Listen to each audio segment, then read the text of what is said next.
Hello and welcome to maths matter classes friends. आज के इस वीडियो में हम लोग इंटीग्रेशन के 7.5 चैप्टर का इंट्रोडक्शन देखने वाले हैं, जिसमें हम लोग इंटीग्रेशन बाय पार्शियल फ्रैक्शन से मतलब पार्शियल फ्रैक्शन की मदद से हम लोग इंटीग्रेशन कर रहे होते हैं। तो जब हमने 7.1 को ख़त्म किया था तो 7.2 के इंट्रोडक्शन में हमने आपको बताया कि इंटीग्रेशन जनरली 3 प्रकार से निकाला जाता है, जिसमें हमने पहला बताया था आपको सब्स्टिट्यूशन मेथड। उसकी मदद से हमने 7.2, 7.3 और 7.4 को सॉल्व किया। उसके बाद दूसरा था यही इंटीग्रेशन बाय पार्शियल फ्रैक्शन और तीसरा था इंटीग्रेशन बाय पार्ट्स। तो जैसे ही हमारा ये चैप्टर खत्म होगा पार्शियल फ्रैक्शन वाला, तो हम लोग इंटीग्रेशन बाय पार्ट्स को बना रहे होंगे। तो इसमें होता क्या है इंटीग्रेशन बाय पार्शियल फ्रैक्शन में कि हम लोग रेशनल फंक्शन मतलब परिमेय फलन को एक कांस्टेंट मैनेज करने की विधि से हम लोग उसका इंटीग्रेशन कर रहे होते हैं। तो रेशनल फंक्शन पहले आप जानिए कि रेशनल फंक्शन होता क्या है। तो आइए हम लोग देखते हैं कि रेशनल फंक्शन होता क्या है, क्योंकि इसमें हम लोग रेशनल फंक्शन के ही इंटीग्रेशन कर रहे होते हैं। तो रेशनल फंक्शन, इसका हिंदी होता है परिमेय फलन। परिमेय फलन, अगर इसकी हम परिभाषा का बात करें, डेफिनेशन की बात करें, तो हम लेते हैं कुछ दो फंक्शन कि if we have two functions, two polynomial function लेते हैं। Polynomial functions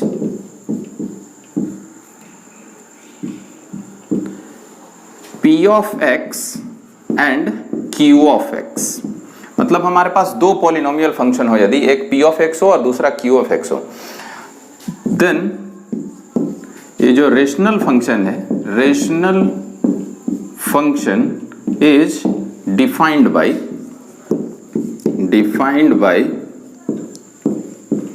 p of x upon q of x। तो जैसे आप परिमेय संख्या के बारे में पढ़े होंगे कि कोई भी संख्या यदि p बाई q के रूप में होता है तो आप कहते हैं वहां पे परिमेय संख्या। तो यहां भी यदि p बाई q के रूप में फंक्शन हो तो हम उसको कहेंगे परिमेय फलन, रेशनल फंक्शन। तो और लेकिन यहाँ पे कंडीशन क्या है कि ये भी आपका पॉलिनोमियल होना चाहिए और ये भी आपका पॉलिनोमियल होना चाहिए। तो अब पॉलिनोमियल का मतलब क्या होता है? पॉलिनोमियल का हिंदी होता है बहुपद। बहुपद फंक्शन का मतलब फलन, बहुपद फलन। तो जरा पॉलिनोमियल फंक्शन को देख लीजिए कि क्या होता है पॉलिनोमियल फंक्शन, क्योंकि ये सबसे इंपॉर्टेंट चीज है कि आप पॉलिनोमियल जाने। पॉलिनोमियल फंक्शन, इसका डेफिनेशन होता है क्या कि if function is of form, polynomial होने का एक रूप होता है, उसको हम लोग ध्यान में देखते हैं कि अगर कोई फंक्शन इस फॉर्म का हो, a0 प्लस a1x का पावर 1 प्लस a2x का पावर 2 प्लस a3x का power 3 plus dot dot dot an x का पावर n, मतलब इस फॉर्म में हो कोई फंक्शन, तो हम कहेंगे कि वो फंक्शन क्या है? पॉलिनोमियल फंक्शन है। लेकिन यहाँ पे जो ये n होना चाहिए, ये जो n होना चाहिए, इसके लिए कंडीशन है कि n जो होना चाहिए, n must be non negative. Non negative का मतलब नेगेटिव नहीं, मतलब माइनस में नहीं। तो n हो सकता है क्या? n non negative integer. Non negative integer मतलब वैसा पूर्णांक जो नेगेटिव नहीं हो। तो नेगेटिव जो नहीं होगा वो या तो जीरो होगा या पॉजिटिव होगा। तो जो हमारा n हो सकता है वो या तो जीरो हो सकता है या फिर पॉजिटिव इंटीजर हो सकता है। पॉजिटिव इंटीजर हो सकता है। पूर्णांक मतलब पूर्ण प्लस अंक। और इंटीजर का बात करें, अगर आप रिवीजन देखना चाहते हैं इंटीजर का, तो इंटीजर क्या होता है? 0, 1, 2, 3 इस तरीके का आगे, इधर -1, -2, -3 इस तरीके से इधर। तो ये सारा इंटीजर है, पूरा अंक, पूर्ण अंक को इंटीजर कहते हैं। तो अगर कोई फंक्शन कुछ इस फॉर्म का हो, ध्यान देंगे a0 और यहाँ भी x है, लेकिन पावर में चूंकि यहाँ 0 है तो यहाँ भी 0 है, तो यहाँ किसी भी संख्या का पावर 0 का मतलब क्या होता है? 1 होता है। तो इसलिए यहाँ पे हमने x को नहीं लिखा हुआ है। और यहाँ देखिए a1 है तो यहाँ 1 है, 2 है तो यहाँ 2 है, 3 है तो 3 है, तो यहाँ n है तो यहाँ पे n है। तो अगर कोई फलन इस फॉर्म का हो, इस फॉर्म का हो, तो आप कहेंगे कि वो फंक्शन क्या है? पॉलिनोमियल है। जहां n क्या होना चाहिए, मतलब इसके जगह x के पावर में क्या होना चाहिए? नॉन नेगेटिव इंटीजर, या फिर जीरो हो सकता है। आपने देखा यहाँ पे कि जीरो था। और पॉजिटिव इंटीजर होना चाहिए, धनात्मक पूर्णांक होना चाहिए। देखिए ये सब धनात्मक पूर्णांक है। एग्जाम्पल के तौर पे आप देख लीजिए, एग्जाम्पल के तौर पे कि जैसे एक्स स्क्वायर प्लस 1 ये पॉलिनोमियल है कि नहीं। एक्स के पावर में देखिए पॉजिटिव भी है इंटीजर भी है, तो ये पॉलिनोमियल है। एक्स का पावर 1/2 प्लस 3, क्या ये इंटीजर है, क्या ये पॉलिनोमियल है? तो पावर में देख रहे हैं हम एक्स के पावर में कि ये इंटीजर है ही नहीं, तो पावर में जब इंटीजर नहीं है तो ये पॉलिनोमियल नहीं हो सकता है। तो इसी तरीके का फलन, कुछ इस तरीके का फलन ये भी p ऑफ x भी हो और q ऑफ x भी हो तो हम कहें, और दोनों का रेशियो जो होगा वो क्या कहलाएगा? रेशनल फंक्शन कहलाएगा। विथ सम कंडीशन, हम लोग जानते हैं हर कभी भी जीरो नहीं हो सकता है। तो where q of x can not be zero, मतलब q ऑफ x कभी भी जीरो नहीं हो सकता है। तो ये तो हमारा हो गया इसका डेफिनेशन। इसमें भी कुछ कंडीशंस होते हैं कि यदि इसका डिग्री इससे बड़ा हो तब क्या होगा, और इसका डिग्री इससे छोटा हो तब क्या होगा। तो उसको भी देखते हैं हम लोग। तो अब देखते हैं हम लोग कि इसका अगर डिग्री, दोनों के डिग्री के लिए हम लोग के पास दो टर्म होता है। वो होता है क्या क्या, एक तो होता है प्रोपर रेशनल फंक्शन और दूसरा होता है इम्प्रॉपर रेशनल फंक्शन। तो प्रोपर कब होगा और इम्प्रॉपर कब होगा? यदि p ऑफ x का डिग्री q ऑफ x के डिग्री से कम हो, अर्थात degree of p of x is less than degree of q of x, degree of q of x मतलब कि इसका डिग्री, अब डिग्री का मतलब हम आपको समझाते हैं कि डिग्री का मतलब होता है क्या? घात। तो यदि p ऑफ x का जो x का जो मैक्सिमम घात है वो छोटा हो इसके डिग्री से, मतलब इसमें जो x का टर्म होगा उसका सबसे बड़ा घात है उससे तब क्या होगा? ये जो p ऑफ x बटा q ऑफ x है ये तो रेशनल है, लेकिन किस प्रकार का रेशनल होगा? ये हो जाएगा क्या? Proper rational function, proper rational function ये कहलाएगा। हिंदी में उचित परिमेय फलन, उचित परिमेय फलन ये हमारा हो जाएगा। और इसके अलावा अगर कोई कंडीशन हुआ, या तो ऊपर वाला का डिग्री और नीचे वाला का डिग्री बराबर हो जाए, या ऊपर वाला का डिग्री नीचे वाले से बड़ा हो जाए, तो हो जाएगा इम्प्रॉपर रेशनल फंक्शन। तो लिख लेते हैं कि यदि degree of p of x, degree of p of x is greater than और इक्वल टू, या तो बड़ा हो या बराबर हो, degree of q of x, तो तब जो ये p of x by q of x हो जाएगा, p of x by q of x, ये क्या कहलाएगा? रेशनल फंक्शन तो है लेकिन कैसा? इम्प्रॉपर। तो ये जो फंक्शन कहलाएगा ये कहलाएगा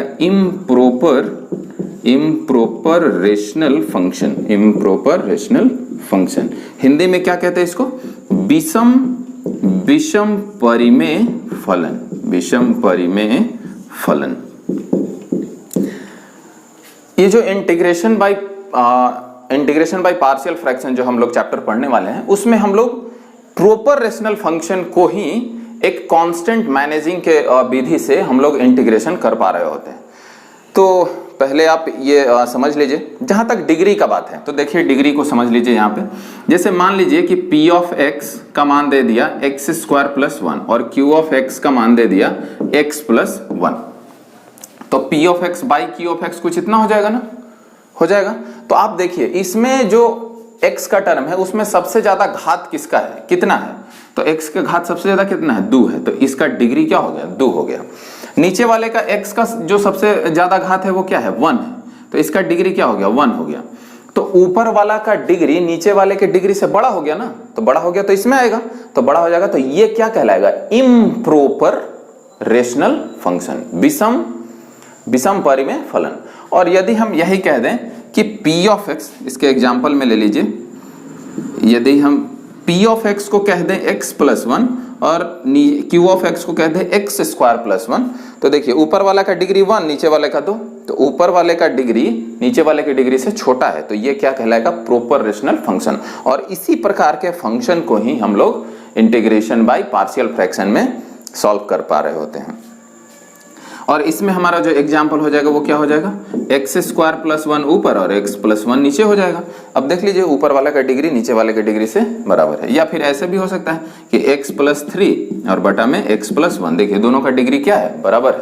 तो जब बराबर भी रहेगा तब भी इम्प्रॉपर रेशनल फंक्शन कहलाएगा, और बड़ा भी रहेगा ऊपर वाला का डिग्री तब भी इम्प्रॉपर रेशनल फंक्शन कहलाएगा। तो चूंकि इस इंटीग्रेशन बाय पार्शियल फ्रैक्शन में हम लोग प्रॉपर रेशनल फंक्शन का ही इंटीग्रेशन करते हैं, तो क्या होगा यदि इम्प्रॉपर रेशनल फंक्शन हो जाए तो हम क्या करते हैं कि सबसे पहले न्यूमरेटर में डिनोमिनेटर से, अंश में हर से क्या करते हैं, भागा देते हैं, और भाग दे के इंटीग्रेबल बना लेते हैं। तो या आप ऐसे भी कह सकते हैं कि how to convert improper rational function to rational function, मतलब हो जाने लगे जिसको आप इंटीग्रेशन कर पाए। तो हमने यहाँ पे एक फंक्शन लिया हुआ है, देखिए x cube plus x square plus 1 बटा में एक्स स्क्वायर प्लस एक्स है। इसको आप देखिए कि ऊपर वाला का घात और नीचे वाला का घात में आप देखिए ऊपर वाला का घात नीचे वाला का घात से बड़ा है ना, तो हम इसको चेंज करके दिखाते हैं आपको कि ये कैसे प्रॉपर रेशनल फंक्शन में कन्वर्ट हो जाएगा टू प्रॉपर रेशनल फंक्शन। आपको क्या करना है, और सिंपली आपको डिवाइड करना है, तो डिवाइड कर देते हैं, x cube plus x square plus 1 में डिवाइड करना है एक्स स्क्वायर प्लस एक्स है। तो आप देखिए पहले आप इसी को सिर्फ देखिए, इसमें यदि हम x से मल्टीप्लाई कर देंगे तो x क्यूब हो जाएगा ना, तो x से क्या करें, मल्टीप्लाई करें, तो x जब इसके साथ गुना हुआ तो x क्यूब, और x जब इसके साथ गुना हुआ तो x स्क्वायर हो गया। और अब हम डिवाइड माइनस करते हैं, तो दिस खत्म, दिस और दिस खत्म, और एक में से 0 घटेगा तो 1 बच जाएगा। अब हम इसको कैसे लिख पाएंगे, देखिएगा कैसे। यदि कि कोई आपसे बोलता है कि 5 में 4 से भाग दीजिए, तो आप क्या करते हैं, इतना भागा देते हैं और लिखते हैं क्या कि 1/1/4, मतलब आप लिखते हैं 5/4 को लिखते हैं 1/1/4, और इसका मतलब होता है यहाँ पे होता है प्लस, इसका मतलब है 1 जोड़ 1/4।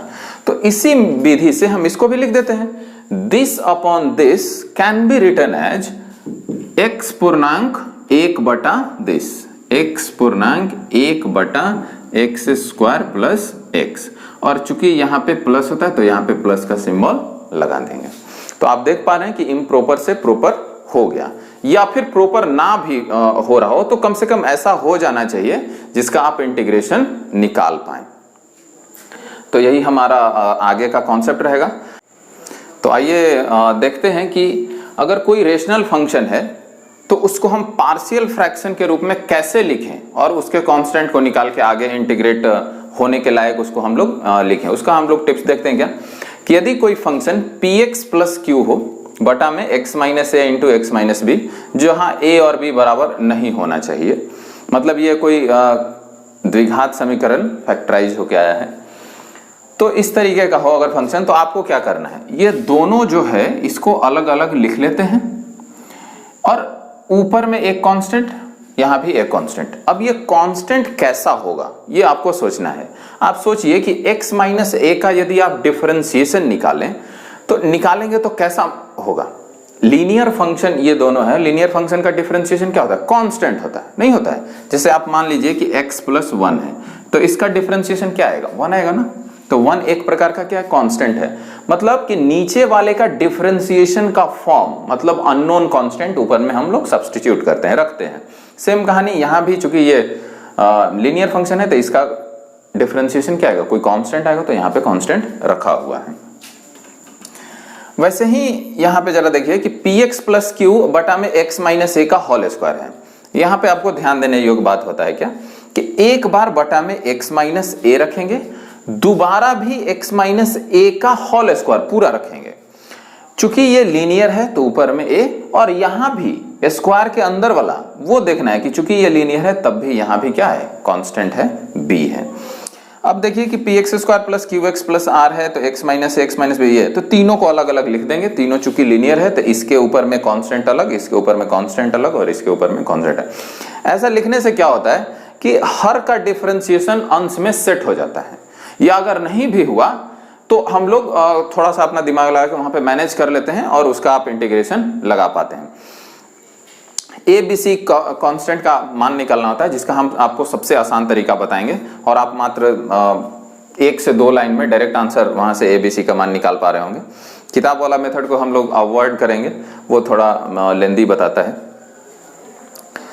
तो यहां पे देखिए, अगर कोई rational form x minus A है, नीचे में X square plus B X plus A, मतलब एक द्विघात समीकरण है, एक लीनियर समीकरण है, लीनियर फंक्शन है। तो यहाँ पे आपको क्या करना है कि इसको एक बार ले लिया और इसको अलग ले लिया, इसका डिफरेंशिएशन कोई कांस्टेंट होगा तो ये होगा। द्विघात समीकरण का डिफरेंशिएशन क्या होगा? जैसे एक्स स्क्वायर का डिफरेंशिएशन क्या होगा? 2x होगा, प्लस में bx का क्या होगा? b होगा, और c का तो 0 हो जाएगा। तो देखिए ये कैसा फॉर्म है, ये भी तो कोई कांस्टेंट है, और यदि हम इसको a कह दें तो हो गया ना ax प्लस b हो गया ना, ये भी कांस्टेंट है, इसको हम b कह दें तो ax प्लस b। तो यहाँ देखिए, यहाँ पे चूंकि हमने a यहाँ पे पहले लिया हुआ था तो यहाँ पे bx प्लस c लिया हुआ है। तो यही बात को आपको ध्यान देना रहता है। अगर ये याद करने का टिप्स है कि नीचे वाले का डिफरेंशिएशन ऊपर में लिखा हुआ होना चाहिए। चूंकि कांस्टेंट नहीं मालूम है कि वो कौन सा होगा, तो हम यहाँ पे अननोन कांस्टेंट ले पा रहे होते हैं। जब तक ये क्वेश्चन में हम लोग अप्लाई नहीं करेंगे इस विधि को, तब तक ज़्यादा अच्छे से आपको समझ में नहीं आएगा। तो आइए हम क्वेश्चन को यहाँ पे लेते हैं। और इस चैप्टर को बनाने के लिए एक चीज़ आपको ध्यान देना है, जो कि हमने एक वीडियो में बताया हुआ है, जो ट्रिक के ऊपर हम लोग इंटीग्रेशन वहाँ निकाल पा रहे होते हैं। अगर आपने वो वीडियो नहीं देखा तो जरूर जाके देखिए।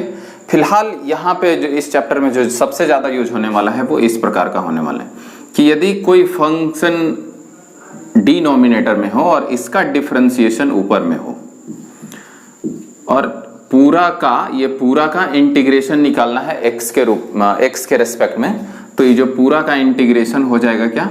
लॉग, नेचुरल लॉग होता है, मतलब जो इसका बेस होगा वो क्या होगा? ई होगा, एक्सपोनेंशियल वाला ई।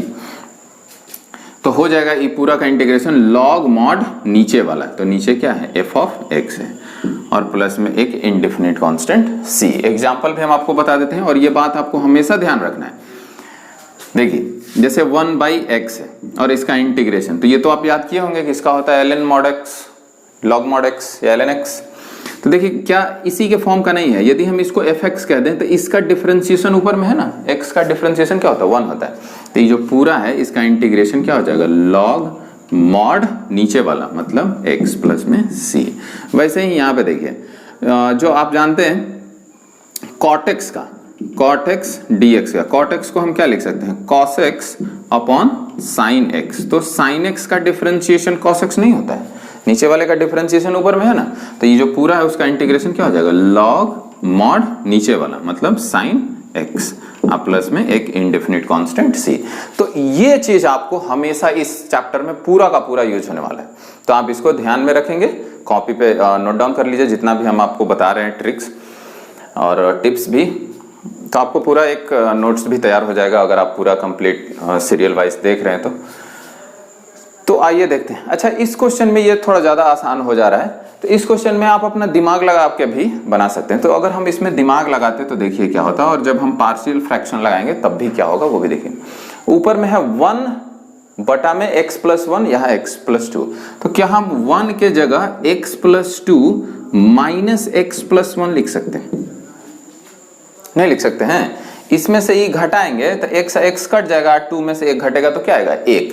तो 1 के जगह ये लिख सकते हैं, और नीचे में क्या है? x plus 1 into x plus 2, और इसी का तो इंटीग्रेशन आपसे पूछ रहा है। तो हम ये दिस अपॉन दिस करेंगे, माइनस दिस अपॉन दिस करेंगे, तो दिस अपॉन दिस करेंगे तो ये और ये कट जाएगा, हो जाएगा क्या? 1 बटा एक्स प्लस 1 का इंटीग्रेशन अलग, और जब ये बटा ये होगा तो ये और ये कट जाएगा, 1 बटा एक्स प्लस 2 का इंटीग्रेशन अलग एक्स के रेस्पेक्ट में। देखिए नीचे का डिफरेंशिएशन ऊपर है, एक्स का क्या होता है? 1 होता है, 1 का 0 तो 1, इसका भी डिफरेंशिएशन ऊपर है। तो जब इस फॉर्म का होता है तो इसका आंसर क्या हो जाएगा? लॉग मॉड एक्स प्लस 1, और माइनस बीच में इसका भी लॉग मॉड एक्स प्लस 2। और यदि हम इसको m कहें और इसको n कहें तो ये कैसा हो गया? log m minus log n। log m minus log n क्या होता है? log m बटा में log n, प्लस में एक इंडेफिनिट कांस्टेंट c।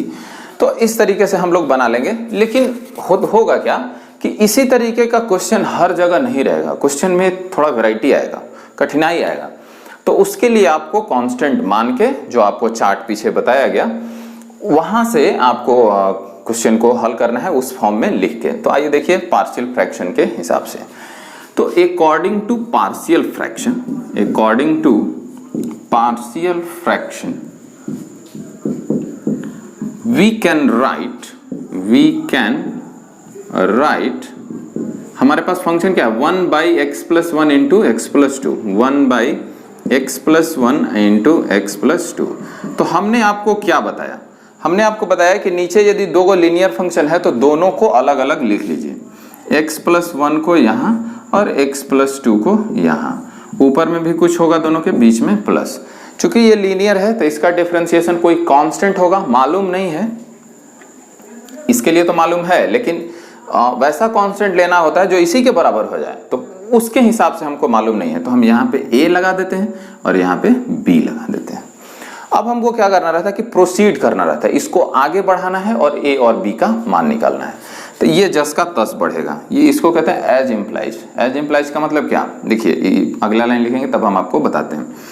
तो ये जस का तस है, x प्लस 1 और into x plus 2 equal to, ये दोनों का एलसीएम यहाँ भी x plus 1 into x plus 2। X plus 1 का टेबल कितना बार, x प्लस 2 बार, तब ये आ जाएगा। तो x प्लस 2 इंटू ए, एक्स प्लस 2 इंटू में a प्लस x प्लस 2 का टेबल कितना बार, x प्लस 1 बार, तो b इंटू एक्स प्लस 1, ये हो गया। अब देखिए कि चूंकि ये और ये दोनों क्या है, बराबर है, तो हर दोनों का बराबर है तो अंश भी दोनों का क्या होगा, बराबर होगा ना। तो इसीलिए 1 equal to x plus 2 into में a plus b into x plus 1।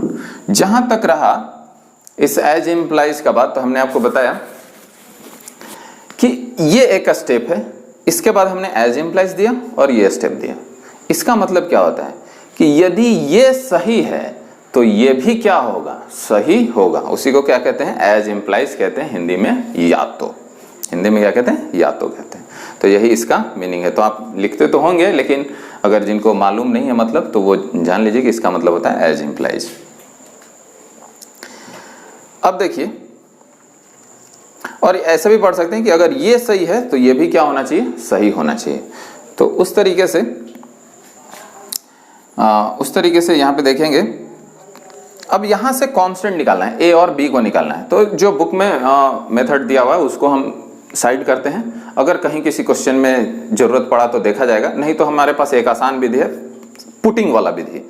तो एक बार में एक ही कांस्टेंट निकलेगा, या तो a निकलेगा चाहे b निकलेगा। तो आप किसी एक को जीरो बनाने का कोशिश कीजिए। आप सोचिए कि यदि यहाँ -1 होता तो -1 प्लस 1 जीरो हो गया होता, आज 0 इंटू बी ये खत्म हो गया होता। लेकिन ये जीरो नहीं होता, -1 यहाँ रखेंगे तो -1 प्लस 2 क्या होगा, 1 होगा, 1 इंटू ये बच जाएगा। तो आपको क्या करना है, एक को जीरो बनाना है और बाकी दूसरा को बचा लेना है। तो पुट x इक्वल टू -1, और दोनों तरफ पुट करेंगे, LHL में भी RHL में भी। चूंकि LHL में कोई x है ही नहीं तो रखना ही नहीं, तो LHL हमारा 1 है, RHL में देखिए -1 प्लस 2 इंटू में a प्लस यहाँ पे -1 प्लस 1 0, 0 इंटू b, वो पूरा हो जाएगा क्या, 0 हो जाएगा। तो यहाँ से आप a निकाल सकते हैं। ये देखिए 1 हो गया, अब 1 इधर आएगा तो a का मान क्या हो गया, 1 हो गया। a आपका 1 निकल गया। b देखिए, अब इसी में देखिए कि a कैसे 0 होगा। a वैसे 0 होगा जब यहाँ पे -2 रख देंगे, तो -2 प्लस 2 0, 0 इंटू ए 0, ये नहीं होगा 0, तो वहां से b का मान निकल जाएगा। तो आपको क्या करना है कि पुट x इक्वल टू -2, तो LHL में तो 1 रहेगा ही, ये 0 हो गया, -2 प्लस 2 0, 0 इंटू ए 0, यहाँ -2 रखेंगे तो -2 प्लस 1, -2 प्लस 1 और यहाँ पे b है, तो 1 इक्वल टू -2 प्लस 1 क्या होता है, -1 होता है, तो -1 इंटू b, ये इधर आएगा तो b इक्वल टू -1 होंगे। इतना करने के बाद हमको क्या करना है कि इसमें रखना है a और b का मान। ये क्वेश्चन यदि आप समझ जाएंगे तो सारा का सारा क्वेश्चन समझ में आ जाएगा, बनने लगेगा। वो आप चार्ट को सिर्फ ध्यान रख के आगे के क्वेश्चन को बना सकते हैं। इसको मान लेते हैं b, और p में ही a के जगह 1 रख देंगे और b के जगह -1 रख देंगे। तो हमारा p कुछ इस प्रकार से हो जाएगा। देखिए p हमारा हो जाएगा कि 1/x+1 into x+2 equal to a। तो a हमारा 1 है बटा में x+1 प्लस b के जगह क्या आया है -1 आया है बटा में x+2 आया। अब आपको क्या करना था कि इसको इंटीग्रेट करना था, तो हम LHL को इंटीग्रेट कर देते हैं x के रेस्पेक्ट में। तो या तो आप इसको इंटीग्रेट कीजिए चाहे इसको कीजिए, दोनों तो बराबर था ना, तो इसको इंटीग्रेट कीजिए या फिर इसको इंटीग्रेट कीजिए। अब दोनों को हम अलग अलग इंटीग्रेट कर ले रहे हैं। देखिए 1/x+1 का, तो इसका डिफरेंशिएशन ऊपर में तो है, तो इसका आंसर क्या हो जाएगा log mod नीचे वाला मतलब x+1, ये प्लस माइनस माइनस, और फिर इसका इंटीग्रेशन पूरा का अलग निकालेंगे तो इसका इंटीग्रेशन ऊपर में है तो हो जाएगा डिफरेंशिएशन ऊपर में सेट है तो log mod x+2, और फिर यहां से भी log m minus log n, तो log m minus log n क्या होता है log m बटा n, तो log x+1 बटा में x+2 और यहां से प्लस में c। तो आप देख पा रहे हैं कि या तो आप अपने दिमाग से अंश को हर के फॉर्म में लिख दें या फिर पार्शियल फ्रैक्शन की मदद से आप उसको सॉल्व कर लें। और ये जो हमारा log वाला नियम था वो कुछ इस प्रकार का होता है log m minus log n बराबर log m बटा n, log m इन plus log n equal to होता है log mn। अगर आप log का पूरा डिटेल सीखना चाहते हैं तो हमने एक वीडियो बनाया हुआ है, आप जाके देख सकते हैं, वहां से लॉगरिथम सीख सकते हैं एकदम आसान भाषा में। यहाँ पे अगर आप सोचें तो log देखिए कितना आसान होता है, जैसे यहाँ 100 है यहाँ 10 है, तो आप देखिए कि 10 का पावर कितना ले लें कि 100 आ जाए, तो 10 का पावर 2 क्या होता है 100 होता है, तो ये जो पूरा log है ना उसका आंसर क्या हो जाएगा 2 हो जाएगा। तो इसी तरीके से आप log के प्रति इंटरेस्ट जगाइए और log को सीख लीजिए, क्योंकि बिना log के इस चैप्टर में तो कुछ होने वाला नहीं है। कम से कम log का इंट्रोडक्शन मालूम होना चाहिए, जैसे इस प्रकार का कुछ नियम वहां पे मालूम होना चाहिए। इसको कहते हैं आर्ग्यूमेंट, इसको कहते हैं बेस। लिखना भी ध्यान से है, कुछ लोग क्या करते हैं कि इसको यहां लिख देते हैं इसको ऊपर लिख देते हैं, विच इज नॉट करेक्ट। देखिए कुछ लोग क्या करते हैं कि 10 को यहां लिख दिए 100 को यहां लिख दिए, दिस इज नॉट करेक्ट। इसका मतलब कुछ और हो गया, इसका मतलब हो गया कि यहाँ पे बेस 10 हो गया और ये आर्ग्यूमेंट के पावर में हो गया, तो इसका मतलब यहाँ पे देखने में सही नहीं लग रहा। आपको लिखना क्या है log यहाँ 100 और यहाँ 10, ये जो g है इसके सामने आर्ग्यूमेंट और ये जो g का नीचे वाला गोला है इसके सामने 10 होना चाहिए। तो ये log का रिप्रेजेंटेशन होता है, ऊपर नीचे नहीं लिखना रहता है। तो ये हमारा एग्जाम्पल हुआ पार्शियल फ्रैक्शन का पहला एग्जाम्पल। तो दोस्तों इस वीडियो में इतना ही, मिलेंगे आगे के वीडियो में आगे के क्वेश्चन के साथ, जिसमें हम लोग एक्सरसाइज के प्रॉब्लम को कर रहे होंगे। अगर आपको ये पूरा चैप्टर समझ में आया, अगर नहीं आया तो आप इसको दोबारा देखिए, इससे आसान तरीके से कुछ नहीं हो सकता है, आपको इतना करना ही पड़ेगा। हमने आपको दो मेथड भी यहाँ इस एग्जाम्पल के लिए बताया हुआ है, तो आपको एक नोट्स बना लेना है, जितना भी चीज़ यहाँ बोर्ड पे लिखवाया जा रहा है उसको आपको नोट भी कर लेना है, ताकि एक तो देखते समय भी रिवीजन हो, सीख लें, और जब कॉपी पे नोट करें तो वो आपका रिवीजन के तौर पे हो जाए। और जैसे जैसे हम लोग आगे बढ़ते जाएंगे आपका नोट्स भी तैयार हो जाएगा और लॉकडाउन भी सफल हो जाएगा बिना टाइम गवाए। तब तक वीडियो को देखिए, लाइक कीजिए, शेयर कीजिए, दोस्तों को भी दिखाइए, अगर पसंद आता है तो कमेंट भी कीजिए, लाइक भी कीजिए।